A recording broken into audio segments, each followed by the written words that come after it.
people come together at the right moment, when they care almost as much about winning as they do about each other, they can become the best of the best.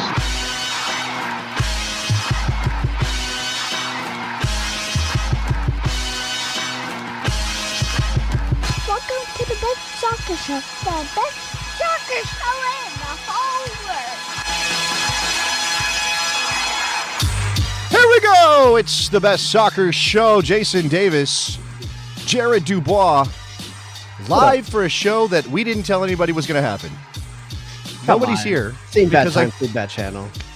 That's true, but then we missed last week. And why we missed last week? Because I was knocking the boots, Jared. Oh, who were you? Were you knocking the boots? I was knocking the boots in upstate New York. That's not. I just weirded myself out with. Yeah, I went on an anniversary vacation with my lovely bride. 5 years we have celebrated of marriage. I know that's not why we're here. We're here to talk soccer. You delved into my territory though with this trip. Why? Because I went and drank some wine. You own the whole wine space on the show. I own that space. But this is not. See, here's where I differ from you. Right? This is like McDowell's from Coming to America. You remember McDowell's? Absolutely. Like they got the Big Mac, we got the Big Mick. You know, yeah.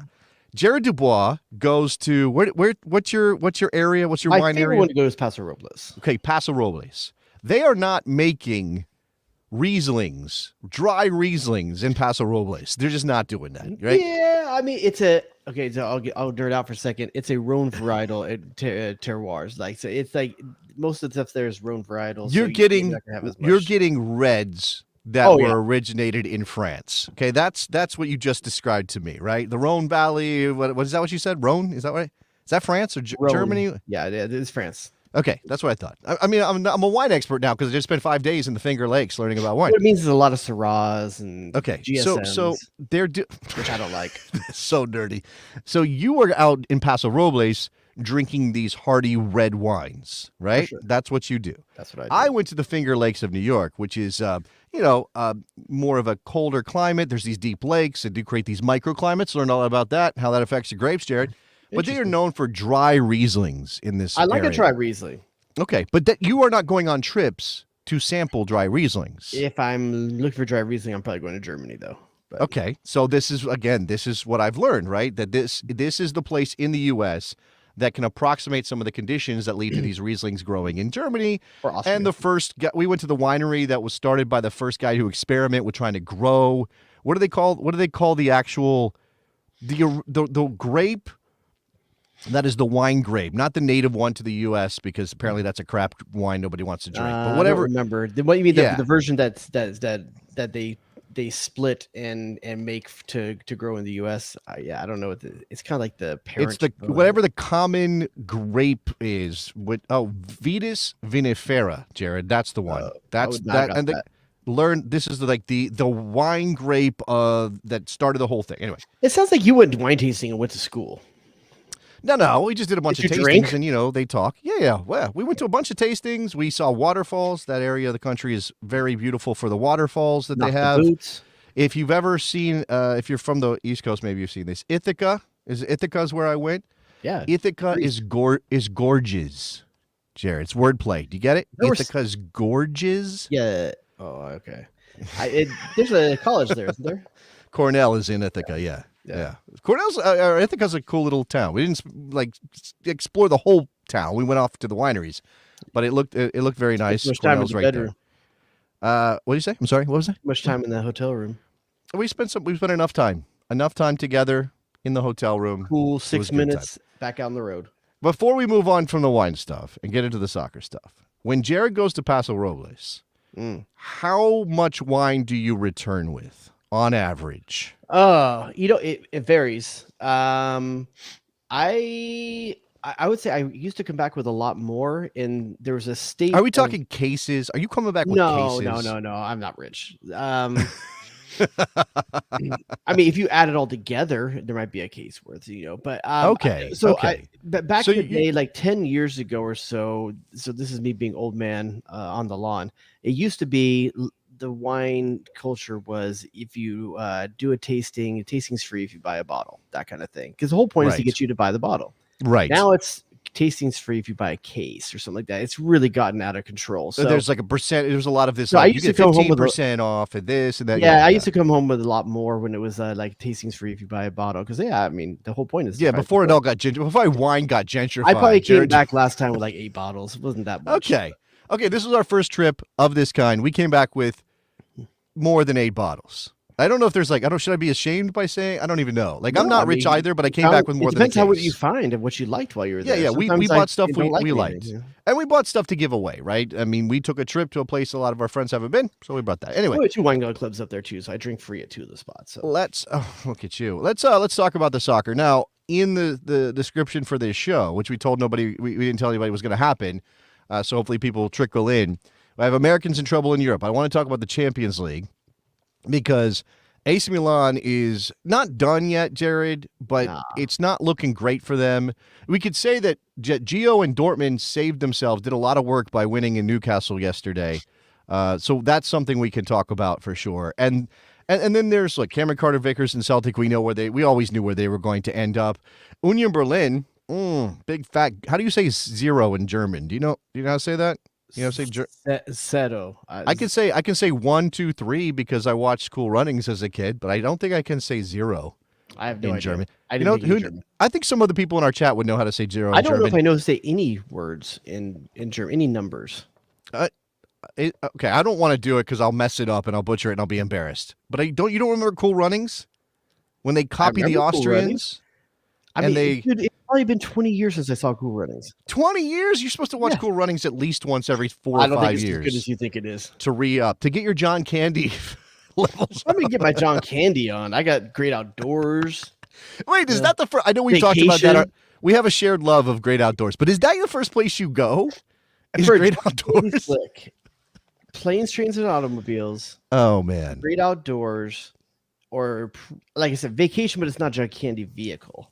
Okay, top 5 John Candy movies off the top of your head. Chat can get in on this. Go. Top 5. Go. Just him in it. Not a John Candy. No, it doesn't matter. Yeah, it doesn't have to be him starring. Just John Candy's involved. Top 5 John Candy movies. Go. Great Outdoors. Okay. Vacation. Okay. Splash. Wow. What? Wow. No. Let's see. Uncle Buck. Oh, okay. Yeah, sure. And what am I missing? Not Wagon Z. Oh, Spaceballs. Okay, Spaceballs is a good one. He plays a dog in that movie. I'm probably missing something. That was you put me on the spot. Just to differentiate myself. What's Eating Harry Crumb or something like that? Yeah, he plays like a kind of a spy character. Isn't that what that is? Isn't it sort of like a Fletch kind of situation? Yeah. Who is Harry Crumb, maybe? Who is also, there is an underrated John Candy flick where he is a soap opera writer who gets knocked on the head and then ends up in the soap opera world that he had written. I can't remember who else is in that movie. No.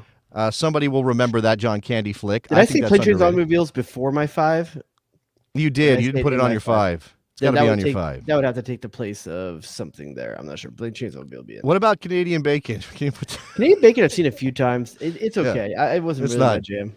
It's not the best. Eugene Levy and him are security guards. How about this? How about really off the beaten track John Candy, JFK? How do you throw JFK that's in very there? off the beating path. It's a great movie, though. I mean, gets your blood pumping. Is a conspiracy, grassy knoll. I think I read this.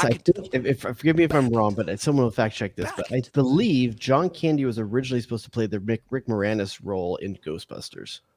I believe that's true as well. Apparently, we are being a little too old for our audience, so let's move back to the soccer because we are talking about the Americans in trouble in the Champions League, the 0, Germany, all that stuff. MLS Cup playoffs. We have 2 games in the books. Jared hates the format, so we're going to talk about that. I also have David Beckham. Where's PSV in their Champions League? Their first 2 results. What are they finished? PSV. What was their result yesterday? Did they draw yesterday? Is that right? They won yesterday. No, they drew. They drew with Lens yesterday. That's what I got that confused. PSV bottom of the group on 2 points, tie with Sevilla, 3 points back of Lens, and 4 points back of first place Arsenal. So looking good. You got to think if you're PSV, the long game was something you must have had on your calendar. Is like if I were to compete, make it out. That's one of the ones we got to win. That's they were home to loss or they were away to loss for that game. And that's one of the reasons I'm not too worried about AC Milan at this point. PSG, that was an away game. Everyone's probably going to lose to PSG. I mean, but do you have a result against them? Hold on. Do you have them winning at the San Siro against PSG when they couldn't beat Newcastle? Do you have them? I don't remember what else is on their schedule at this point. They haven't played Newcastle. They only played Bayern Munich. Borussia Dortmund, right? Who? AC Milan? Yeah, they only played Borussia Dortmund so far. They played to a 0-0 with Newcastle to start their Champions League. You don't remember that? Didn't they play Reina already just like a week ago? Didn't they play against Gio Reyna? I don't that game you're happened. Throwing me right now because I'm okay. Let me go through these results because now you're throwing me off. They only played 2 or they played 3? Everybody's played 3. Everybody's played 3. That's what I'm missing then. Okay, they drew with Newcastle 0-0 at the San Siro in their very first game in this Champions League group stage. They then drew with Dortmund in Dortmund, also 0-0. Which is not a bad result. No, sure. On paper, it's not a bad result, 1.1 point. And yeah, maybe they weren't going to win in Paris, but you're halfway through and you can't be feeling great considering where you sit, especially with Dortmund winning at Newcastle, because that changes the complexion of the group, right? If Dortmund doesn't beat Newcastle, well, then, yeah, you're feeling pretty good if you're AC Milan. We can come to, if you want to dive into the Champions League, I also want to throw out that we're going to talk about the Beckham documentary, only because you and I don't watch a lot of the same things anymore, and I feel like we can commiserate on the Beckham documentary, which is on Netflix and is hosted by the guy from Short Circuit. Is that what you went? He was also in Succession, which you didn't watch, right? I tried. Succession. Like Fisher Stevens. All right.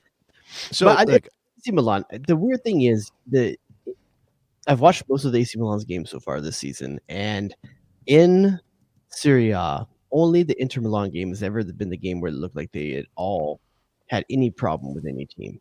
I mean, they've done very well for themselves. But what I've noticed in the Champions League is just that they seem to struggle to get Theo Hernandez involved. I feel like they haven't got enough isolation on Leao.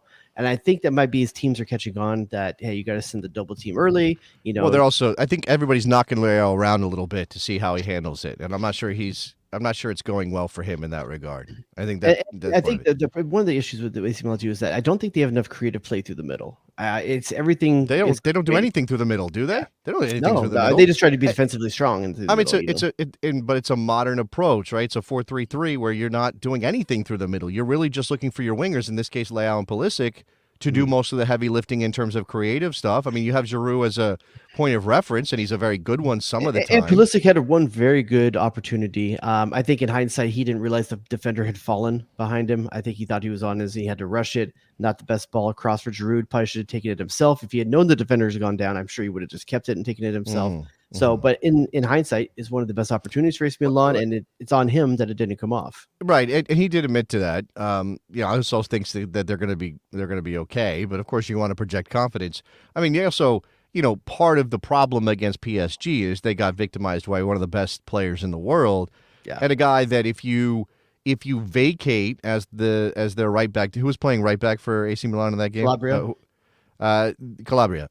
If you vacate and you press to try to win the ball in midfield from that position, but here's the thing, Calabria doesn't do much of that. He's pretty stay at home. Like he's a pretty but who can match up with Mbappe's speed, though? Specifically, Mbappe's goal came from, and I don't know what the rotation was, and I can't speak to it. We have to go back and watch it.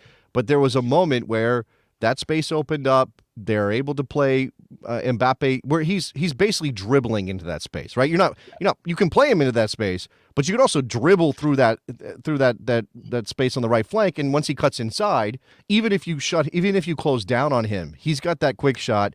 He kept it on the deck. He beats Magnan, and but again, that's individual brilliance. Because I'm not sure PSG, and Pulisic said this, I don't think it felt like a 3-0 game. I think PSG played them off the park or anything. It's especially just not the first 45. Yeah, I mean, AC Milan probably deserves better than what they've gotten in the Champions League, but they didn't find goals against Newcastle at home.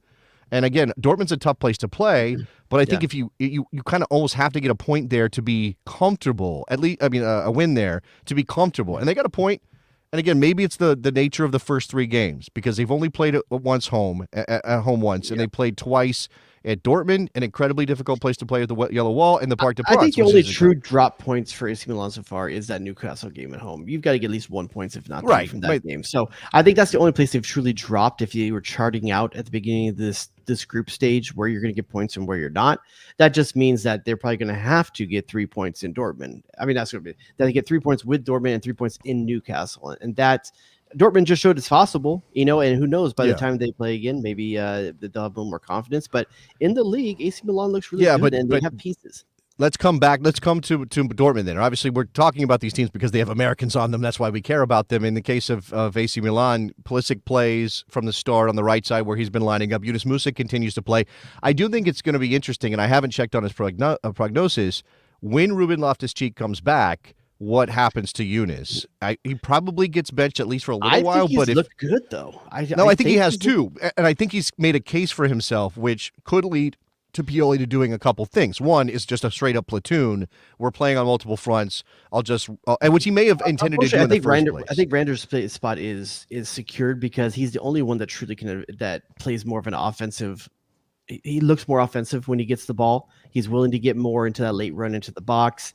He does make runs. I'm not sure he's effective as you would like. I think Aldi's done very well in the defensive role, the true defensive role. So I do think it's Musa most likely is the guy, but Ruben Loftus-Cheek, I was never a believer at Chelsea, never really saw it. He looked very good in the first games of AC Milan this season. So, but I think Musa's done a fantastic job in the. Well, if nothing else, I think Musa's made a case for himself to get time, and I think Pioli's going to give him opportunities. And again, there may be some rotation, and Loftus-Cheek has already suffered an injury. You're going to be a little bit more careful with him as the season unfolds. Again, with the number of fronts that AC Milan is fighting on, and they the Champions League is extremely important to a club like AC Milan, but they have a legitimate shot at the Scudetto. They really do. I mean, it's not wide open exactly. There are a handful of clubs. I still think. I believe they're in first place right now, right?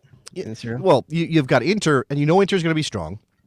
You've got Napoli, the defending champion, who hasn't started all that well in the league, right, and they're dealing with some stuff and some behind the scenes, and Osman's hurt, so that's what part of it. But I think that if you're Pioli, you're going to have to make some choices about how hard to go after.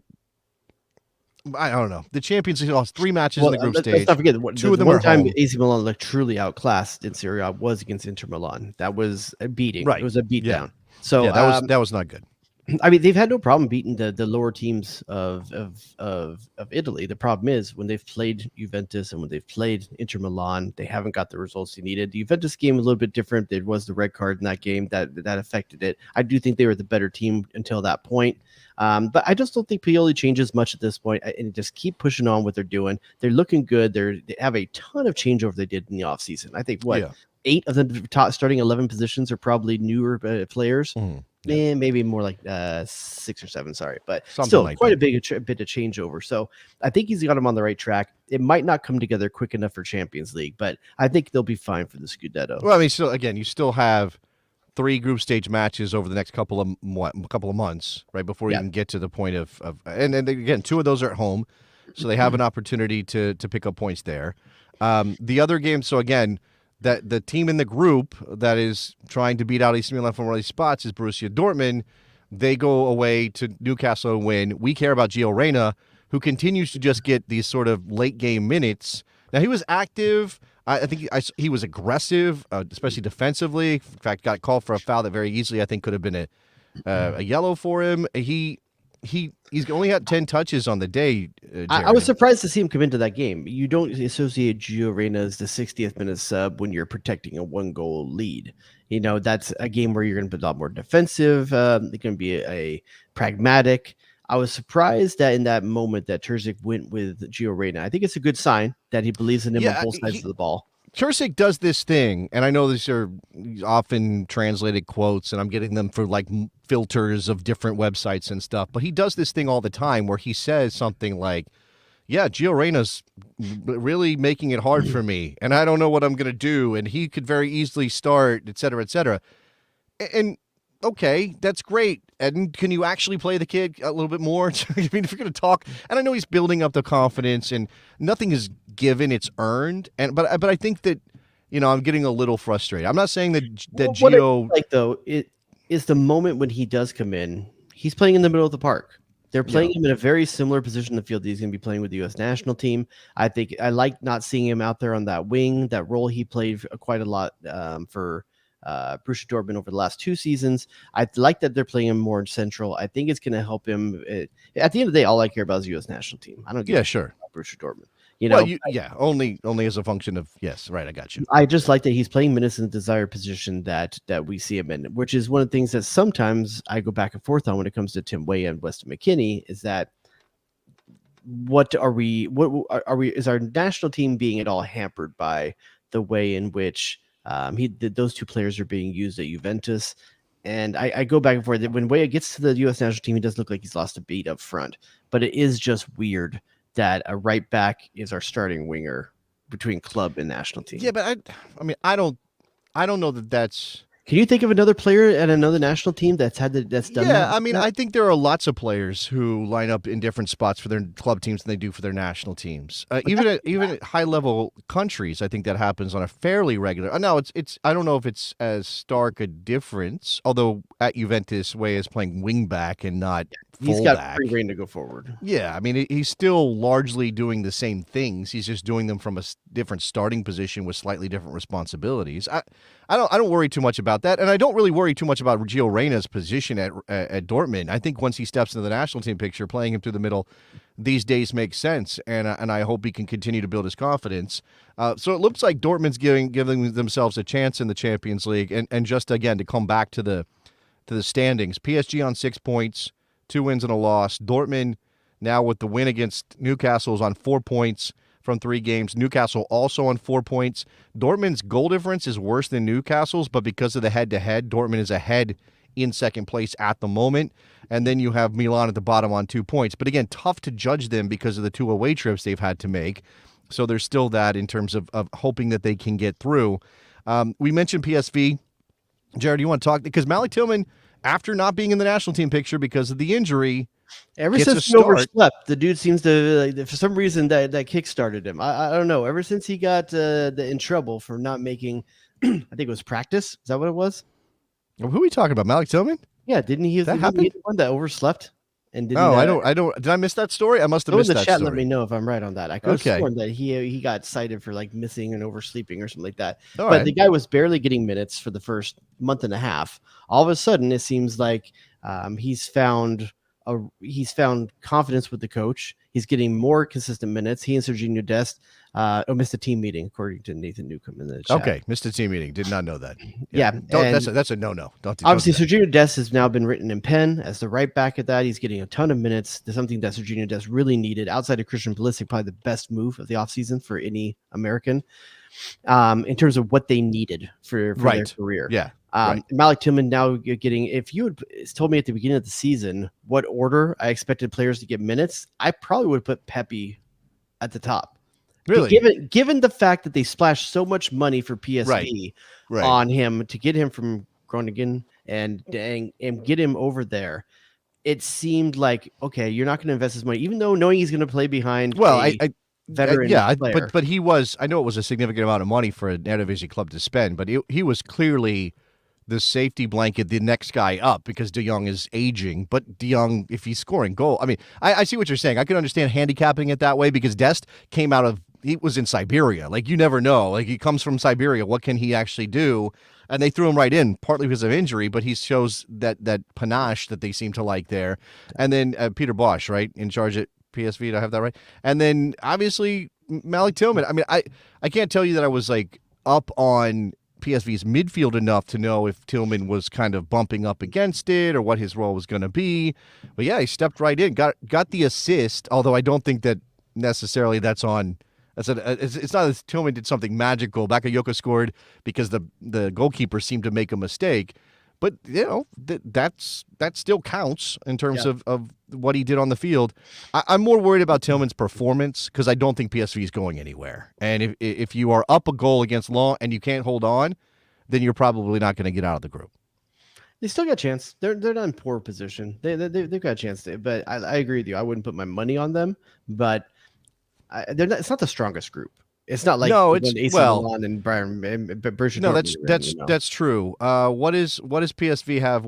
So that was the draw against Lens. What was their first two results? Do you have their first two results that you can? Man, you think I'm prepared? That's your job. All right, I didn't know if maybe you had looked it up while we were talking. So They they played drew Rangers, right? They drew a Oh, Sevilla. never mind. That was the playing game. That was a playing game. They drew a Sevilla on match day 2, so that was the last time out, October 3rd. Was that at home? That was my birthday. That was at home. So they drew a Sevilla at home. That's Sevilla's still a a good tough result. team. Is it though? They lost to Arsenal 4-0 at the Emirates. So I think I don't know if any of these teams are getting points off of Arsenal. but PSV has also had one home game, right? That was the draw against Sevilla. I think So that's they the win. situation AC Milan's in right now. Essentially, yeah. Like you kind of want Arsenal to get it together and really go off and rack up the points, because that gives you the opportunity to sneak into that second spot if you're PSV. And having 3 Americans in that team, definitely want to see them in the knockout phase. That'd be great. I mean, Ricardo Pepi's only getting mop-up minutes here or there, and I'm frustrated by that. But I also think it's kind of okay in his development pathway that's what's happening right now. He's playing at a club with expectations. He's playing behind an incredible goal scorer right now in Luke de Jong, guy with a massive amount of experience. He's playing alongside a couple of national team teammates. I would like to see him get more playing time, but I think he's getting there. Like, he's still getting his feet wet. He just made this move. I don't know that I'm panicking over. I didn't like the situation at Augsburg because they were fighting relegation, Jared, and that was a bad situation. What I do for like him. is when he's gotten minutes, he's produced. He's done well in the minutes that he has. Like very similar to the U.S. national team, to be honest. Even getting praise when he doesn't score, right? For his off the ball stuff and being a target and doing the work that's necessary. He knows when he took this deal that it was going to be a little bit of time up there. But we talked about Pulisic and or Des being the best moves of the offseason. Is Brendan Aronson the worst move of the offseason? Yeah, I want to give the guy the benefit of the doubt, because what were you going to do? You're not. He could have stayed at Leeds. I think that was. In retrospect, it looks like it was a reasonable option. Although I think everything was so soured there. Yeah, and the honest answer is: do you play Championship or do you play Champions League? Okay. The question is the real meat of this question is Brendan Aronson not good enough for that level, right? Just flat out not good enough for that level. Man, I didn't think he was not good enough for the Premiership last year, so I don't think I can say he's not good enough for the Bundesliga. But we talked about his performances at Leeds last year, and when he was starting, and then he eventually lost his job and ended up coming off the bench. He did a lot of work. He did a lot of sort of good things up to a point, but he always seemed to lack the finishing pass. I think coaches are always going to like Brendan Aronson. I think fans are going to have a hard time. Because he runs his ass into the ground. Yeah. Because at the end of the day, fans want results. And I think Brendan Aronson sometimes needs a few chances to make something happen. And I think that might come back to bite him a little bit. It's hard to say. I would say right now, worst move of the offseason. You can't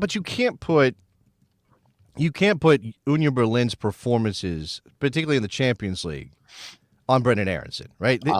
I can put him getting our stupid red card on Brendan Aronson. Well, okay, sure. I suppose you can do that, but do you think it's not salvageable for him? Are we going to be talking about he needs to go on loan? I don't think it's unsalvageable, but what's unfortunate is this is 2 cold starts at 2 new teams in a row. Nothing. I don't believe he's produced a goal yet this season for Union Berlin, right? For Union Berlin, I don't believe so. Okay. Outside of the one against Chelsea, I don't think he got another one last season, which was November of last year or October of last year. The dude's on a long stretch without production. But there's a real argument that a lot of this is club context, right? And I don't mean to let him off the hook completely. He's got a job to do. He needs to play at a high level. He's been asked to do that at Leeds and now at Union Berlin. But Leeds is a relegation struggler, right? They're going to be in that relegation fight. They know that. Everything is magnified because of that. If he's playing at I don't know, even Wolves, he's playing at a club that's mid-table. Give me another mid-table club. I want to say Brighton, but that doesn't count anymore. Bournemouth is too low. All right, I mean, you could say Fulham. Let's say he's playing at Fulham. Okay. it's not as critical. Every miss, every missed opportunity. It is critical. I mean, it's still big, and there's still a spotlight on him, and he's still playing in the Premier League. But I just think that because of the tone of everything around Leeds, including the stuff with Jesse Marsch, it just made it really difficult. It's not an excuse. It's just to say that he maybe wasn't ready for that responsibility. And now at Union Berlin, he goes from that club to a Champions League club, but it's a Champions League club that kind of doesn't belong there, if you know what I mean. I mean, I'm not disrespecting their achievement last year, Jared, but everything about Union Berlin screams, at best, that's a Europa League club. And they are punching above their weight. They are out of their class. Maybe a little bit of a Leicester. And it's not, it's like, hey, yeah, it's like, hey, it's so great that they're here, but it's not a surprise at all that they have 0 points from these first 3 games. Is it? Like, are you shocked that Union, I know they're in a group with Braga, and that's a Portuguese club, and we all disrespect them, but they're in a group with the greatest European team in history, the defending Serie A champions, and a Braga team that at the very least has a difficult place to play and decent young talent. I'm judging it more on the Bundesliga, to be honest with you. I think that's where they will make their season, you know? Right, sure. Right, so the Champions League is almost a distraction. It's great that you're there, you're getting some cash to play, you're in the group stage, blah, blah, blah, blah, blah. But really, it's going to be on that group. And the Bundesliga does this, by the way. Can you follow up last season and still become one of in the conversation with the Dortmunds and the Bayern Munichs? The Bundesliga does this. I hate on the Bundesliga because Bayern always wins, and Dortmund fumbled the bag last year by not getting that title and breaking it up. And even then, we're talking about the same team that beat out Bayern 10 years ago. I can't remember the last team that was not one of those two that won. Yeah, I can't. I mean, it has happened in this century. I just can't remember. Werder Bremen might have won a title at some point. Somebody in the chat. But that's the thing. Like, the Bundesliga will have these clubs rise up. They'll lift themselves up. They'll finish second. They'll finish third. They'll make the Champions League. The next year, boom, they're back down. Not to the bottom of the table, but they slunk down to they dropped down to 14th. I mean, remember Wolfsburg was a Champions League club. Where's Wolfsburg now? Like, these things you give happen. it to John Brooks, and then you have to bring him back. You know. These things happen in Germany, and I think Union Berlin was kind of always set up for this fall, and Brendan Aronson's going to be part of that story. And I think, like, somebody's saying Two years in a row. He's not this level, right? He's never been that good. Everyone just likes him because he runs a lot. He lacks class in the ball. He has tricks in the bag. He's not consistently deploying them in a way that makes him a player who belongs at this level. But you know what? You could say the same thing, that description fits Christian Pulisic last season at Chelsea, and part of it becomes, are you comfortable enough with your position to play freely? I think Christian Pulisic last season was so worried about keeping a job that he didn't play the way he knows and wants to play. Where you see at AC Milan this season, he's playing a more freed up game where he thinks even if he makes a mistake, his position isn't going anywhere immediately. Yeah, maybe. I don't know. The Union Berlin situation is just it's so weird. I mean, they play the 3-5-2. They are direct as all get out. And maybe that's good for Brendan Aronson, who is mostly a direct player. It's just, and again, if his technical problems are going to come out, they're going to come out when you're not playing direct. I just don't know. I hope it works out I like him as a player in the way that you were talking about, because he busts his ass, because he puts forth that effort. He runs and runs and runs. But this is also that thing where I'm kind of okay with just slotting Brendan Aronson into a depth role with the U.S. men's national team, saying, if we need you, we'll use you, and hopefully it's against a country like, I don't know, Panama or something. Like, hopefully we're not using you on the biggest stages in the biggest games. Is he in any danger of not being on a national team roster? I think there's a reasonable. I think there's a. Let me say the problem is he's not being pressed by anyone for that position. Who's pressing him for backing up in the front line? Is that what you're saying? Who's pressing him? No, but there's. So first of all, what position are we talking about? Drop to Zendejas or something. I'm talking about backing up Christian Pulisic. Yeah, but there's going to be guys coming through. I think that we're going to get. I mean, who knows if Koleosho decides to play for the United States? That could change. Is Paredes the guy that we're talking about? Could be a player like Paredes. I mean, I think there's more potential in that position than you think, but none of it's reached that level yet. And one thing that works in Aarons' favor is he's established part of the group. Like he's part of that core group of guys. All their time in the chat, he says Booth and Paredes are better. I mean, it's possible. You can make a case for Booth. I don't know if Paredes is better yet, but I think I just said right, and I said Koleosho, if he decides to play for the United States, is absolutely going to become. Yeah. By the way, this is a good point. It was not Calabria I was talking about. It was Kalulu. This was the right back question with the AC Milan back when we were talking about vacating the space and letting Mbappe run wild. Okay, is there any other Cameron Carter-Vickers and Celtic? Give them credit for fighting to a draw with Atleti, but they're probably not going anywhere in this tournament either. I'm glad that Cameron Carter-Vickers is back. Your money on any Americans team in the Champions League? It's only Reina right now, right? Money to do what? To win the whole thing? No, just to make it out of the group. Oh, you're putting $200 of your own money on a team to make it out. An Americans team to make it out. Is it PSV in a weaker group, or is it Dortmund in a better position in a tougher group? I think it's probably Dortmund and then AC Milan before I even get to PSV. I think that's the situation. Because, I mean, it's not that I have a ton of confidence in Milan, but their group is pretty tight, and they have the 2 home games. Group is easier though. PSV's group is easier, but they're still PSV relative to AC Milan and talent-wise. That's my point. I mean, I know that changes with the competition. Okay, but yeah. All right. So Champions League stuff, MLS Cup playoffs. Jared, are you excited? Are you feeling the fever? What? It's barely registering. Does it now? Part of that is me sour grapes because my team's not in it. You're not even a little tiny bit happy that San Jose got knocked out last night? You're not even Didn't know they did until you just told me. That's not, is that true? Yeah. Are you serious? Are you? Yeah. Why am I worried about a one-game playoff game? Here's the thing. As much as Apple made me excited for the regular season, they have made you excited. They have made me uninspired to watch the playoffs because I have no desire to watch this bastard version of MLS playoffs that's happening. This is happen. Look, I don't like prejudging things as a rule. I don't like, that's going to be terrible, because I know I'm biasing myself against the thing, and I'm not going to give myself a opportunity to enjoy it. But it's really hard to get excited for the best of 3 series that's taking place over 2 weeks rather. So, games this weekend, games next weekend, games 4 or 5 days after that. It's really hard to think that that's going to be good soccer. For maybe, if we get to a deciding game, those could be really exciting. They really could. If we're in the best of 3 in the third game. Someone was up in the chat. I think maybe it was Nicky Soup and Salad in the Slack. Who was that? Who was that? Nicky, did you say Nicky Soup and Salad? I think I'm starting to like Cincinnati. Should we make that announcement now, or should we hold off? I mean, now you invoked his name. It's the first time we've mentioned him on the show. I just feel like maybe we should pass the information along. Okay, he's not dead. No, he's not. Well, we could act like he's. No, we're not having a funeral for Nicky Soup and Sausage. Nicky's going to be like an occasional player when he wants to. Yeah. How about I say it this way?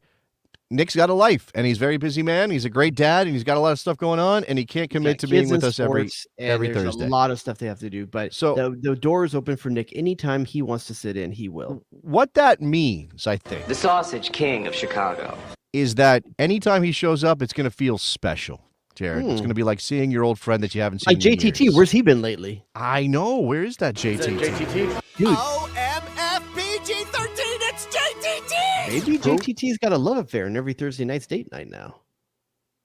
Maybe he does. Absolutely. That's absolutely possible. My man got better plans than us. All right. So last night, the Red Bulls dropped 5 on Charlotte. Nobody saw that coming. Elias Manuel with a hat trick. Nobody saw that coming. He had 3 goals for the whole regular season. If we want to focus on anything, Jared, and I know you said you weren't paying attention to the playoffs, but John Tolkien is a hell of a damn player. He scored an incredible free kick goal, and then set up Tom Barlow, was involved all night. I mean, I'm not saying like left back of the moment for the U.S. men's national team, and we've seen a little bit of him, but he's growing quite a bit. He stepped up in the playoffs. I too enjoy Mia Tolkien, and what I enjoy is that it's been a while since we had a player that had intentional sauce. Like Like, Okay. honestly, like, when's the last time, like, outside of a Weston McKennie blonde patch every once in a while, like, who's out there putting sauce on this game and like trying to be out there saying like, look at me. I enjoyed that. There was a time in U.S. soccer history where we always had someone doing that, like a Clint. Really Mathis. interesting is that Christian Pulisic has a full bag of tricks. He's got incredible moves. He will just absolutely kill people on the dribble, and yet kind of sauceless somehow, right? He's a saltine cracker. No, he's not. He's not that bad. No. Come on. Let's give him credit. He did pull out the man in the mirror. He did the man in the mirror. He did someone else arranged that. Well, Tim Weah was apparently, or somebody, DeAndre Yellen was somebody involved in the shirt thing. Okay, but he did it. Sauce he is like scored. you walk this earth with a flavor. That's what I'm talking about with John Tolkien. Okay. Earth with a flavor. Okay. All right. There's no Tim Weah walks the earth with flavor. He does. His flavor is so refined, though, that is not in your face the way John Tolkien. You're saying it's not blue collar, salt of the earth, damn American. You got Tim Weah. You said Tim Weah is beautiful fancy. Aged Bordeaux wine. John Tolkien is a Four Loko, like chugging down your throat. Okay. What is Weston McKennie then? Like, what is he? Yoo-hoo? Yes. Weston McKennie is he's chocolate milk. He's sweet and he's flavored. I mean, he's fun. He's kid-like. He's childish. Okay. You're right. You're right. It took me a second. Yeah, you're right. Okay. I guess I have to think about this one. If there's anybody else with an ounce of sauce on the U.S. men's national team, so maybe John Tolkien can be that guy. Here's the unfortunate thing. Maybe he's coming through. We're talking about national team. I think Christopher Lund's put him in third back there. Christopher Lund's looked very, very good in the time that he's been there. I've been very impressed. But I don't think that's a settled situation. And no, I think obviously, I think in terms of they both got minutes this year in two different scenarios. And I think Lund has looked the better of the two. Let's forget about the senior team for a moment because John Tolkien may not be right there right now, but he does have an opportunity, and I think he's going to go to the Olympics, which could be a showcase for him, as he's a U23 eligible player, and I don't know that he's going to be around much longer in New York. I mean, that's a club that's been willing to sell. If somebody comes in, John Tolkien may be playing his soccer somewhere else in the very near future. So anyway, the Red Bulls with the victory. Shout out to Troy Lesesne, who's doing good work. In the other game, Sporting Kansas City outlast San Jose in a penalty kick shootout. Jared, since you didn't watch, let me give you I've enjoyed watching San Jose this year. I think they're more fun. Let me give you a recap, okay? Because you didn't watch any of the game, right? You don't know what happened?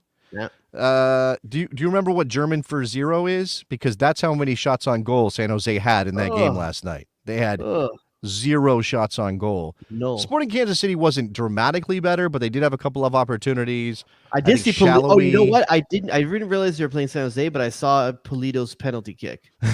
That was pretty bad. That was pretty bad. I don't know what he was trying to do. He tried to play off that he injured himself on a penalty after that. Was he trying to say I'm watching the broadcast. It's late. Pride. It's late out here on the East Coast, the Beast Coast, where everybody lives. So I'm not really processing that well, but I'm listening to the broadcast, and I think it was Kendra De St. Aubin and Kevin Egan, and they were trying to figure out, did he hurt himself? Kendra's like, maybe he hurt himself. I think if you go back and watch it, I think he tried to do, a Neymar, Joseph Martinez stutter step kind of thing. He tried to do a stutter step, which is so normal in penalty kicks now, and I think his foot went the wrong way or his knee buckled. Something happened where his body didn't respond to it, and he's like kind of ended videos when the videos you see on TikTok where the security guard runs on the field to try to stop the streaker or whatever, and they trip over themselves and fall like it's a slow fall.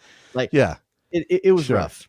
Yeah, it was like, I'm here. I don't have any momentum left, but I can't stop and reset. That's not allowed, right? Once you address the ball, slowest roll to the goal ever. Danielle was like, "Thank you." Jackson Ewell blazed his over the bar, which was pretty bad. Tim Melia made one really good save, had a chance at another one, didn't make it, but it did enough, and is undefeated in penalty kick shootouts. I don't know, man. But even with all this, like, I feel, and here's Father Time again. We're changing too much too often that nothing means anything anymore. I agree with that. I agree with that 100%. There's no history and there's no legacy to championships anymore because there's tons of asterisks all the time about how we're changing things. That was always going to be the case on some level because you're adding teams, and I don't want to talk about. But that's not a teams. Format change. That's just more teams. This is a format change, dude. Well, but see, that ship had sailed a long time ago because there were best of 3 series happening in the 90s. They went away from that. They went to we were doing 2-legged aggregate series for a long time before we came to this knockout thing we've been doing for a couple years. I think a lot of people liked the knockout thing because it was clean, because it produced drama in a given moment, and because it rewarded the higher seed by saying you're going to be hosting this game. This thing is couple things. Obviously, it's Apple and the inventory, and you talked about that already. It's also about owners whose teams make the playoffs who didn't have home games in the previous format going, oh, we want a home game. We want a home game. So they're going to get a home game now. They're going to get that middle game of the best of 3 if they're the lower seed. When I invoked the name of Superling, I was thinking, I can't remember if it was him or not, but I remember someone in the Slack saying that you could win the first game and then lose 2 shootouts and not move on. You could be the only team that actually won a game and move and not move on. Over the 90 minutes, if you win the first game and lose the next 2 on penalty kick shootouts, you will be out. That's ridiculous to me. Yes. Now look, I'm also open to this argument. Placata saying that MLB changed their format. Nobody says the World Series doesn't matter. They added a bunch of playoff teams. I can't follow it. There's 1-game playoffs. There's best of 5. There's best of 7. I'm always lost. And yet people still care about the World Series, Jared. What's your answer to that, sir? Going down and down year after year. You think so? You think so? Ratings? Yes. Well, yeah, but that doesn't mean it doesn't matter, and those ratings are still better in every way. Because I think there's no sport that is more intrinsically tied to history and stats and record keeping than baseball. And you think they screwed it up by going to this? I think they messed with a base that is aging out, but they messed with a base that was so stalwart for the sport. Maybe. I do think that it's always funny to be like, oh, this guy's about to set a hits record in the playoffs, and you look and he's played 15 playoff games in one season when Mickey Mantle played 15 playoff games over 10 years or whatever it is. Like these one of these things is not like the other. You can't compare these stats, but that's like, I think that's true. Of any sport. And I think that progress, you can excuse a lot for progress. I'm just not sure that this is progress, and we're going to find out. Right. And I mean, it's financial progress. I mean, it could be. I mean, again, you're servicing your biggest moneymaker, which is Apple TV and their contract. So, my question for you, though, are you excited for this?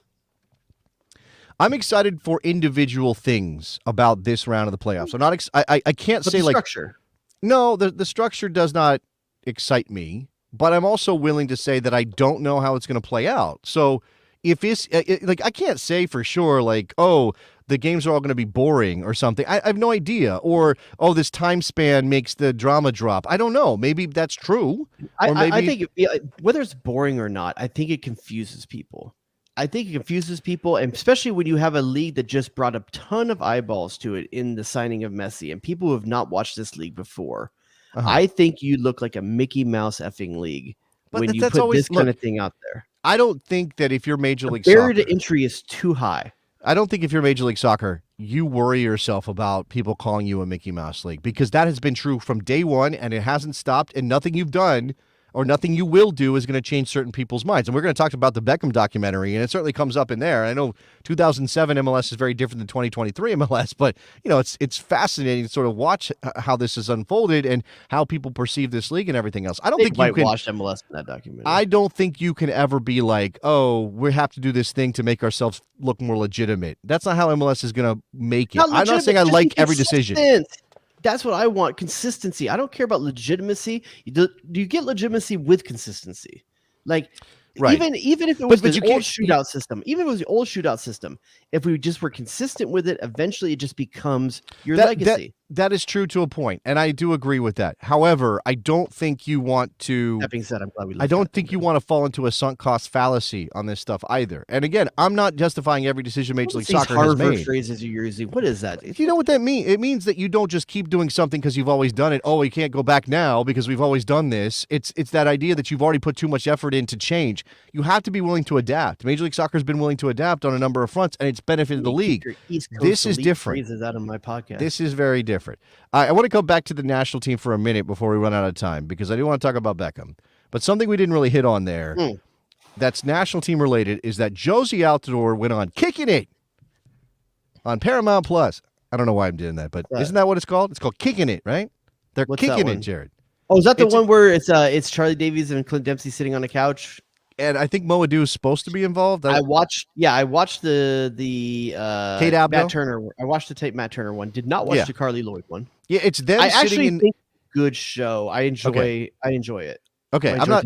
We'll talk about the. We can talk about the show real briefly before we get into what Jozy said. It's weird to me because I saw some outtake stuff where they were playing like wiffle ball with Matt Turner and Charlie was pitch. Yeah. It's like a sitcom New York apartment or something. Like it's this loft thing. People too. It's like and then loft. They're sitting on couches and there's like 12 different cameras to get all these different angles and all this I like stuff. all of that. You like all that. I like all that. And I also like the Matt Turner one, which I watched. Has there been someone besides Matt Turner and Carly Lloyd? Terry Henry was the very first Terry one. Henry. I think that it's a good format. I think it puts Clint Dempsey in a place that lets him be more relaxed, free-flowing in conversation, which I think is a good thing. Charlie Davies, but it lets Clint be Clint, and it lets Charlie ham it up, which is what Charlie wants Kate to do. Abdo is very good about finding the exact points where she needs to insert and poke a bear a little bit. She is absolutely a fifth grade teacher in that situation. Knows I like exactly her a lot. what to say. But I think as a Clint Dempsey vehicle, it's fantastic. I haven't seen the Jozy Altidore win it though. Okay.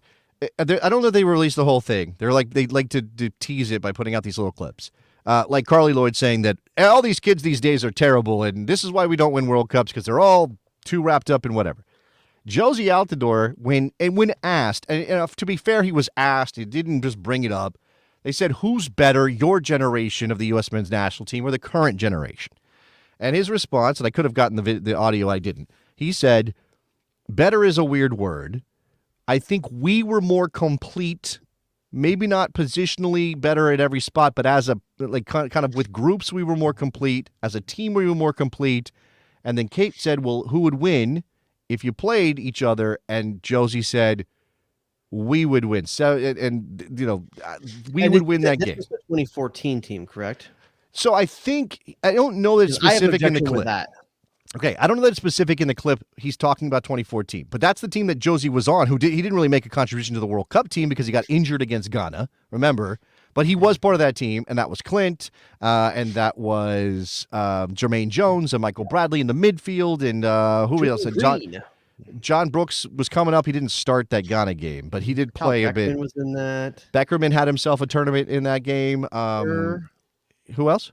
Beasler was in that team. DeMarcus Beasley, obviously, in that team. He. Do you? I have some issue. If he was talking about 2010, I think there's a conversation there. You think the 2010 team was better than the 2014 team? Yes, I do. Interesting. Because first of all, 2014 does not have Lennon Donovan on it. No, it does not. Now, and 2010 has peak Donovan and Dempsey. What I don't know is if Jozy was including Donovan in the generational thing. I don't know if they were specifically. That's one of the key reasons why I'm not choosing to go with 2014. I do think also, I think defensively, the 2010 team is better. When you have Demerit, Bocanegra, Cherundolo, right. That is a defensive backbone. Here's the thing. Yeah, Cherundolo on the 2010 team, was he? Yeah, I guess. Yeah. Gooch was hurt. He didn't. Was Gooch hurt? Gooch may have been there, but the starters were. I think Gooch was hurt. I think he came back at the last minute and didn't play much. I think if I remember that. If we're talking about that generation being the current generation, what we're talking about is a team playing defensively tight to counter. because I don't think that team could play toe to toe with the present generation talent. And I think you're right. Now I don't know that Jozy got into the intricacies of this. And Bob Bradley coaching that team, I believe in more to beat this team than Greg Berhalter coaching this one. Okay, all right. Based on the styles that they have to play to beat each other. Okay, yeah, I think there's a couple different angles for this question. If you're talking about who's a more competent team unit, knows themselves, knows how to play, knows how to win a game, that's probably the 2010 or 2014 team, whichever one we're talking about. And again, this is what's hard about this is that, hey, did you want us to stay that way forever? Because if we did, we might be more successful in certain moments against big teams, but we would be playing reactive soccer. We would be playing, and by the way, that's become in vogue now. Like that France 2010 team got some big results. They did. I mean, you go back to the 2009 Copa Confederations Cup. I mean, that team got some very big results because they played a pragmatic, unsexy, but effective style of play. Right. And I think that the U.S., this present team, has struggled when teams have wanted to play that way against them. They don't break down blocks. Right. And I think what you would hear, and I'm just making the case because this is what's come out, right? And this is a part of the whole discussion about this generation and the coach that they chose and what Crocker decided to do when he got installed. They are imagining, this is what Galati wanted to do with Klinsmann, and it didn't happen. But they are imagining that this is the moment when we metamorphosize, when we go from being a caterpillar to a butterfly. Like they want this to be that transition where now we're not having to be reactive against the top teams in the world. Now we can play with them. And they'll point to some clips and some comments from the World Cup and say, I'm not going to tell you that this team is not more talented. This team is absolutely more talented in 2023. I think you could argue that a little bit because I think so much of that discussion is based on club affiliation. And I just think Americans have gotten opportunities in this generation that they weren't getting then. And I think people forget how good 2010 Michael Bradley was as well. Very good. Very good. This guy's playing in Italy at that point. He's playing very good, the top of his game. I believe it's Chievo Verona at that time, if not Roma at that time. I'm not sure. One of those two. I believe he's in one of those two at that point. Maybe it's Mönchengladbach at that time. But it doesn't really matter. At a fantastic level. Michael, even after he came back to TFC for 2014, before the 2014 World Cup, came back to MLS, he was still, he's still a top 10 central midfielder in American soccer. I mean, pretty safely top 10, right? And I don't think we appreciate that. Jermaine Jones was 32 on that 2014 team. He wasn't on the 2010 In 2014, team. I think that's the point where that team gets better, is that Rico Clark to Jermaine Jones transfer. There's a significant step up in certain areas, but I do think, again, the question is, as a unit, considering their philosophy of play and how they go about winning games, would that team beat this? Let me put a pick your poison out there for you right now between these two things. Oh, that didn't work. Let me try that again because I think maybe it's not. We don't get filters to vote. No, that works now. Okay, go ahead. If you were fielding your team right now, would you rather have Pulisic and Weah as your wingers or Dempsey and Donovan as your wingers? Oh my God! And it has to be both. All of one. I gotta take them as a pair. Yep. I gotta take them as a pair. Well, so again, this comes maybe down to approach because if we're talking about playing the way that the Donovan Dempsey era teams played, I'm taking them 100%. It's a 4-4-2. Yeah. Could you drop Donovan and Dempsey into a 4-3-3 and have it work? I'm not so sure. I think there's speed issues there that you get with Weah. I think on the left side, Dempsey and Donovan playing inverted on the left side is something they both did, especially Dempsey, a lot, and cutting inside onto the right foot.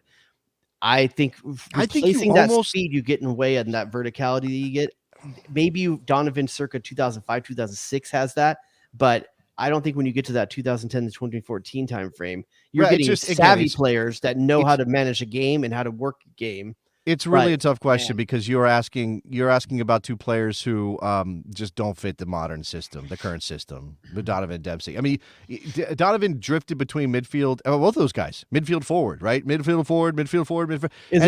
Is it a better approach to say Pulisic and Reyna versus Dempsey and Donovan, because then you have Donovan play plenty in midfield. How about this? How about I change it up a little bit, right? Okay. 4-4-2, but you're playing them both as forwards, either pair. Which one are you taking? Dempsey and Donovan all day long. Okay. All day long. I mean, don't get me wrong, because I don't think any of those four are a back to goal a striker that you kind of sometimes see succeed a lot at the 4-4-2 level. But I just think the ability to interchange and play not just on the line and back off. You're playing a tandem forward situation rather than a hold up player and an off. You're playing more of a false nine with that. But, sure, something like that. Would you feel at all comfortable under any circumstances putting Pulisic on either side of a 4-4-2 on the wing? Not really. I think you're asking to do too much defensive work, and so I guess the honest answer is 4-4-2. I'm taking Donovan Dempsey. 4-3-3. I'm probably taking Pulisic and Weah, and that's honest truth. That's honest truth. Yeah. It's just a modern game versus where the game was 10 years ago as well. You would end up playing Clint in the spot that we're trying to make for Reyna right now. That's where you would end up playing Clint. I don't know that it would be perfect, but that's where you would play him. He played a lot of midfield as well. He did, but he was also. But I don't know. Dempsey on the ball, with the ball at his feet, charging forward. You saw it more when he played with Obafemi Martins at Seattle. Obafemi Martins would stay higher, Dempsey would fall underneath, and that combination play that you would have with the ball at his feet and releasing. Yeah, but that's the thing. That was about combination very play. Reyna in the way. I don't think that we have. I'd rather Donovan and Dempsey if we're playing combination. It's a hard conversation because they're two very different formations. All right, we are at an hour now. We talked about Jozy and his.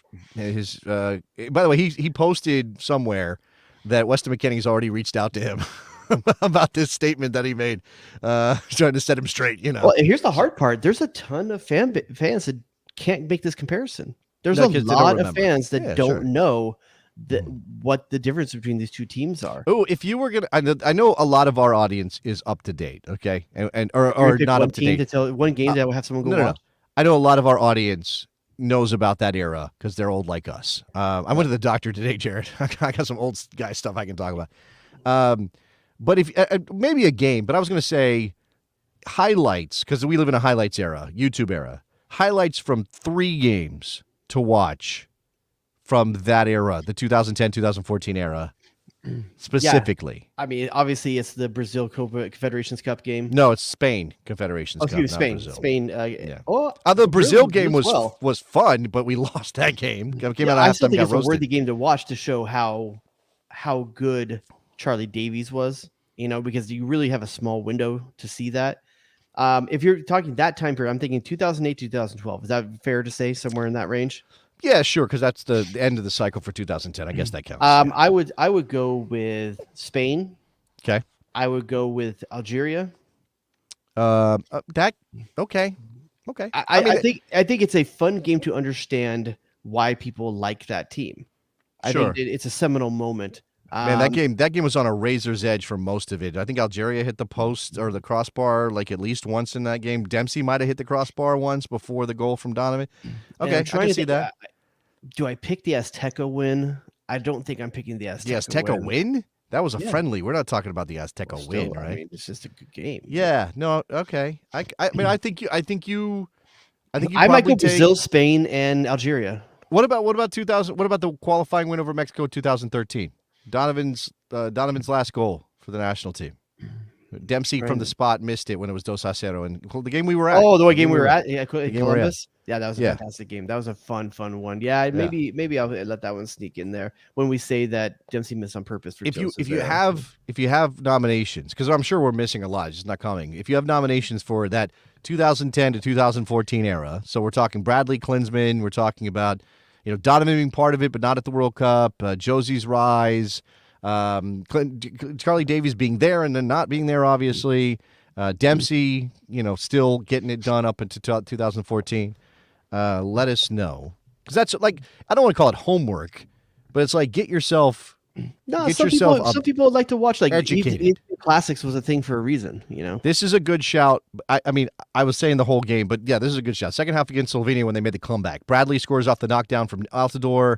Donovan before that just took it on his own shoulders. Remember, he beats the fullback. It's a horrible decision by the fullback to dive in. Gets around the fullback and then scores from that insane angle with his right. He scored with his right foot from that angle. Is that right? Or was that a left-footed shot? Because Donovan being two-footed is always going to throw me off. My memory is letting me down now. Speaking of Landon Donovan, he was a part of the Beckham documentary that's on Netflix. And I didn't know what I was going to get going in.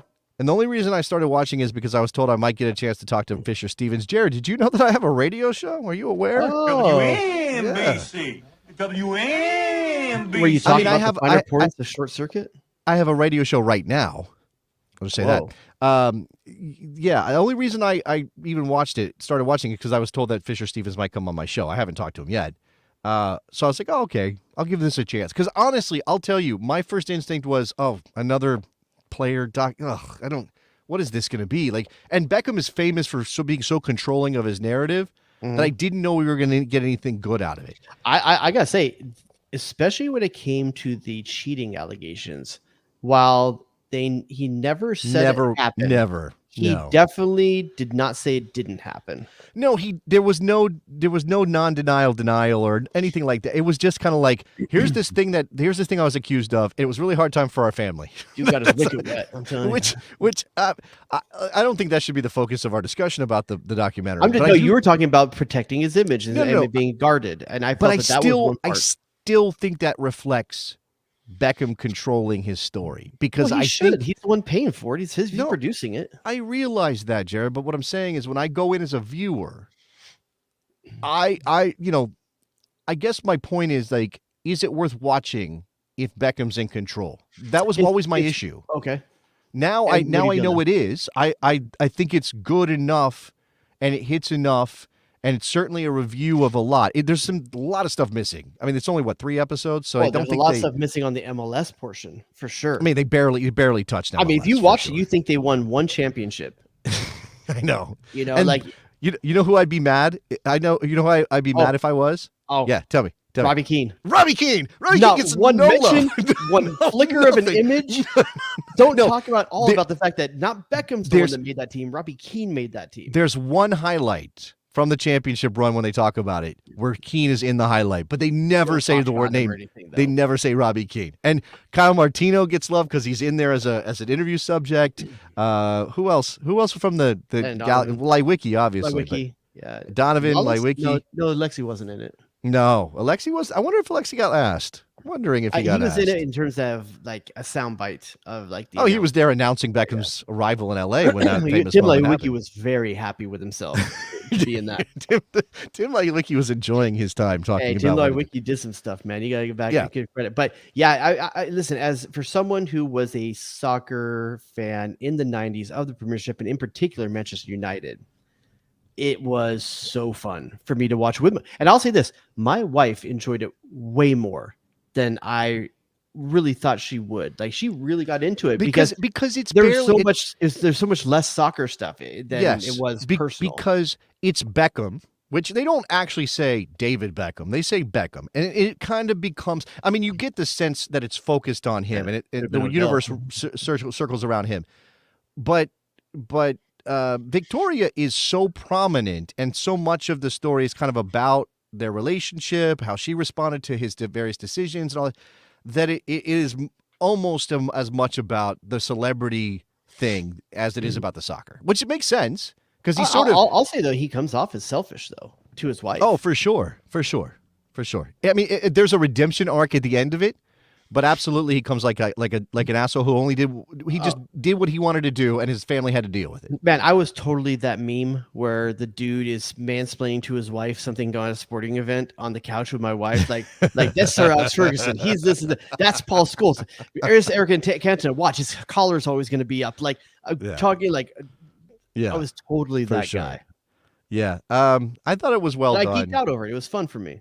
You can't hit everything. I'm glad it wasn't like a 2-hour one episode, one documentary, because it would have not touched on a lot. It would have missed so much. I would have liked more MLS. And I think it painted MLS as very juvenile and cheesy. It was very rushed in that part because they went from he was in MLS, like Victoria loved LA, they were hanging out with Tom Cruise. They're really bad to start. They show all these kind of really terrible moments, bad passes, bad touches. Oh, MLS is a joke. They fast forward to a dick. He went to Milan. He wanted to stay at Milan. I don't remember that. By the way, did they skip over the Achilles injury? Wasn't that in that period? Yeah, it was with Milan, I believe. It was with Milan. They never once mentioned the Achilles injury. Like that's man. I'm not sure if they did or not. they were just like, oh, he wanted to stay there. Tim Leiweke saying, no, F you, you're not getting him. He's ours. Yeah. He redemption. He wins a championship, which, as you said, it wasn't just one.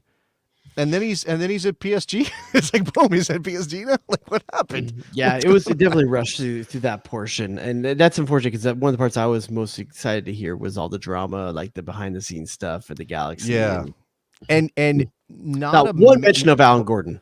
Not a mention by name, but sort of in passing, they referenced the thing with Grant, because wasn't it Grant that had the Landon stuff about calling Beckham unprofessional? Yeah, it was in Beckham Experiment that Right. Grant said that. Right. So right. it had that quote from Donovan. So, and I think the Donovan portion of it was actually well done. I think both of them realized they should have handled the situation better. Yeah, you think they ever talk? They never talk, right? They don't talk. Oh, They're like now from different I doubt planets. it. I Yeah. doubt it. I think Yeah. they were on good terms by the end, though. Yeah, I think they There's reached a anyone that professional Beckham understanding. still talks to. Who do you think he talks to? Oh, man, of anybody from the Galaxy era? I've got Who did you two that I would go with. Abel Xavier speaks to him. No, No, don't I think think so. Chris Burchill, Chris Burt. Oh, that's right. Yeah, Chris Burchill, English guy. and for I'm sure. going to say Mike McGee. You think he talks to me? I They think. both got alcohols, dude. Whoa, what the? Maybe the dynamic Mike is McGee's Mike. pretty enough to hang out with David Beckham. Maybe, but Mike McGee, and I guess they are both like Mike McGee, Chicago guy, is kind of like David Beckham, East London guy, right? I think there's a little bit of that working class thing. Yeah. Sure, I guess. I don't know, man. I think that I is bet you fascinating. Alan Gordon texts him. I don't know if he texts back. Well, I was going to say that's what I think the dynamic might be with Mike McGee. Mike McGee just throwing curse bombs at David Beckham, and then David Beckham I can see maybe Juninho responds to getting 1 out of drunk 10. and sending a random text to Beckham. There were a couple of guys that Beckham really attached himself to during that period. I just don't remember. You would know better than me. I don't. Yeah. Was Burchill really one of those guys? I think 'Cause Kyle I Martino feel like was one, to be honest with you. you think Kyle Martino was one. Yeah, but he wasn't there for very long. I think maybe Robbie Rogers and him got along pretty well. Yeah, that might be true. But I'm trying well, to think. so for there's a commonality here, right? Robbie, I don't remember when he came out, but Robbie kind of always had his eye on being more than just a soccer player, being the LA guy. Like that was a thing. I think you could obviously say that, that Kyle Martino, obviously, eventually what happened where, the person he married and his life, like he always kind of existed in that world too. So if anybody had anything in common with Beckham, it was those guys, right? Because they kind of wanted to be the LA guys. Brian Jordan. Did Beckham have a good relationship with Brian I think Jordan? while they were there, yeah. I don't know if they still kick it now. Brian Jordan, like, if you want to talk about it, was like model pretty, and Brian Jordan is still like 100% like a Galaxy dude. Like he's always around the club still, even now. I'd like to see that. Can you, before we end this, and I know there's a little bit of spoilers here, probably you know everything about Beckham's life. I like this from Frank in Orange County. They looked over the Jesse Marsh versus David Beckham part. Oh yeah, there was that. They referenced him getting booed by Galaxy fans because of the Milan thing. Yeah. They didn't give us the moment at the minor league baseball stadium in Kansas City when he got into it with a fan there. We didn't get anything about. Do you remember that? Or the mascot in San Jose. Oh, the mascot in San Jose. That would have been perfect. Oh man. Can you explain to me what the hell the grilling thing was at the end of the show? The fact why it was there, or what the setup was? What was that setup? Like he's putting the door down. Yeah, I don't know. know. That was interesting. I hadn't seen a grill like that before. Never seen anything like that in my life. It's a hell of a setup, though. I'm out here. Would probably cost well, you can tell the dude has $300,000. severe OCD. Oh God. Well, that was interesting. Was that like, hey, let's humanize you, show us your OCD? Like, was that part of it? I think it's just like this is what's happening around him while they're filming, and like, how do you not recognize that? But again, remember, he's got Final Cut control. I think I have to check with Fisher Stevens on that. But he's definitely involved. His company's producing it. So if he doesn't want OCD stuff in the doc, it's not going to be in the doc. And yet he was like, I pick out my outfits for the week. Like, whoa, speaking of part, my wife was very into the closet. Oh scenes. man, I know. Someone was in here fixing a hanger. Oh like, yeah, dude, that guy. The dude's got some issues when it comes to that. Oh my God.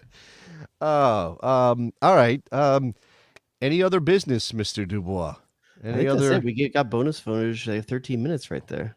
Yeah, I think we haven't committed to actual bonus, other bonus, Patreon bonus. Let's do it. Okay. We're going to do a bonus. We owe you guys one. I'll tell stories about my anniversary trip to the Finger Lakes. Jared, I'll teach Jared about all the wine. fingering. Teach Jared about the wine. Going to do that.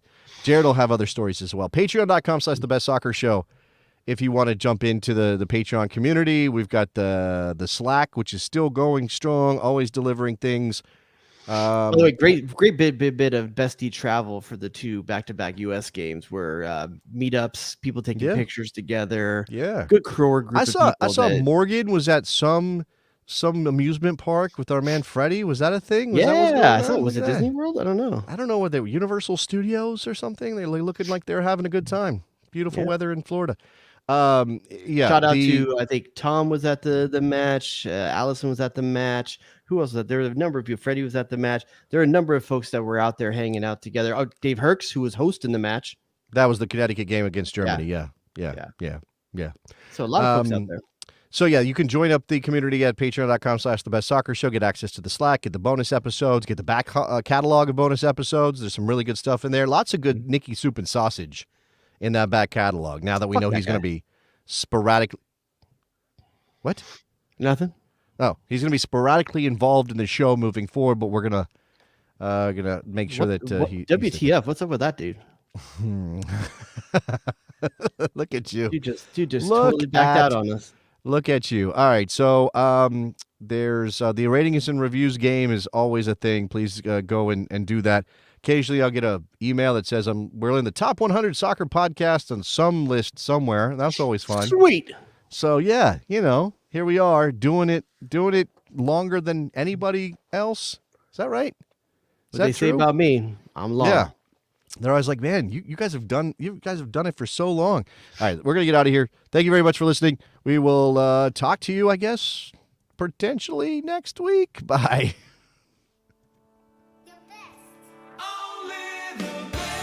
I think I'm starting to like Cincinnati.